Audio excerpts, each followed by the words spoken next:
Hey everybody, a quick less than 5 minute unboxing review of the new Rye Field Model T-34 kit, which is a great late war Soviet tank from the Second World War. We're going to start with the instructions, hit all the sprues with some highlight photos. At the end I have some high quality photos of the sprues and some instructions errata if you're actually going to build the kit. So it starts with your typical Rye Field instructions. They're good 3D style callouts with the blue shading showing what's being done each step.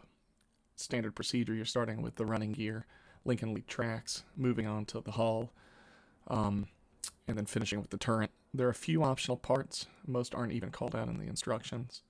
And you get 4 different finishes, all green late war Soviet tanks with different markings. Though you could explore and do some post-war and other vehicles with this kit, certainly.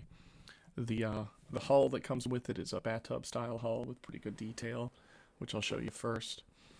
And there actually is a tiny bit of internal detail. They do have you build up the suspension springs that connect to the suspension arms, which is actually kind of neat to see how it works on the real tank. Standard Rye Field quality. It's really crisp as far as the detail goes, and the engineering's pretty solid. Relatively low parts count. One of the highlights of the kit, the road wheels here, they have separate tires, which is just awesome for building and painting. So you can paint the wheel green, the tire rubber, and not have to worry about all the masking and individual spraying, which is nice. Now, like some Rye Field kits, as you see, there's a little flash here and there. The details are great if you look at the nuts and bolts, but little flash needs some cleanup. This next sprue has a couple of different mantlets you can choose from. Great cast texture on those, along with a lot of grab handles. And as you see, one part barrel that's slide molded.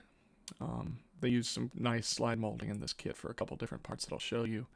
Though standard Rye Field, again, you get that big part seam down the middle in a lot of parts. Not that hard to clean up, but you do need to hit it with a sanding stick or scrape it with a blade. Next sprue, you got the top of the hull. Not the most exciting sprue in the kit, frankly. Though if you look, things like those 2 hatches and the machine gun mount have great cast texture. Going back to the last sprue, there are a lot of grab handles made of plastic in this kit. You may want to replace them with metal wire. It's tough to get those looking good. Now, to me, the absolute highlight, these Lincoln lead tracks are just stellar. This is what every kit should be coming with. It's the best option in the box.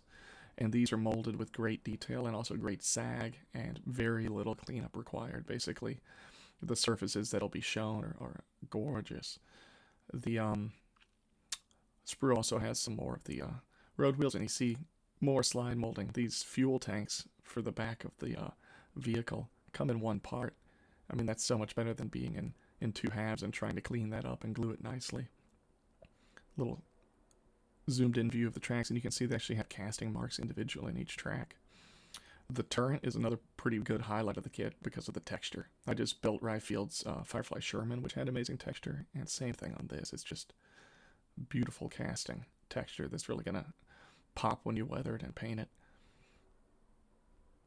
Decals, nothing super exciting, but they do give you a few different marking sets. These would be really great for masking, though, or hand painting, because they always look kind of sloppy on the real vehicles, and any reason not to use decals is a good reason. It comes with a little bit of photo etch, as you see, the required screens, which just don't look good if you try to do them in plastic. They do have an entirely separate upgrade series solutions, which is basically a bunch of photo etch that matches this tank. I maybe can put a separate video of that up. So that's the brief unboxing review of this kit. To me, standard Rye Field. Beautiful textures, great details, everything's super crisp. A few mistakes in the instructions, a little bit of flash, some mold seams here and there. It will need cleanup, but the end result's going to be gorgeous. Just flipping through a few sprue photos here for you, and then I'm going to pop up the errata on the instructions that I've already found from some friends on the internet.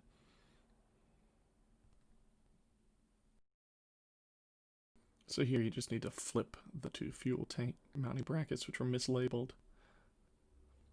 Here, those 2 red dots, that's not where the part goes. It goes up higher. Here, you should be using part J10, not J9, for a actual World War II era vehicle. The other part's better for post-war. Here, just the wrong part called out on the hull rear. You'd figure that out on your own. Again, here they just reverse the 2 parts. You'd probably figure this out. It's the kind of thing I would mess up. And last one, wrong handle. Hey, if you enjoyed, like and subscribe, guys. Thanks so much.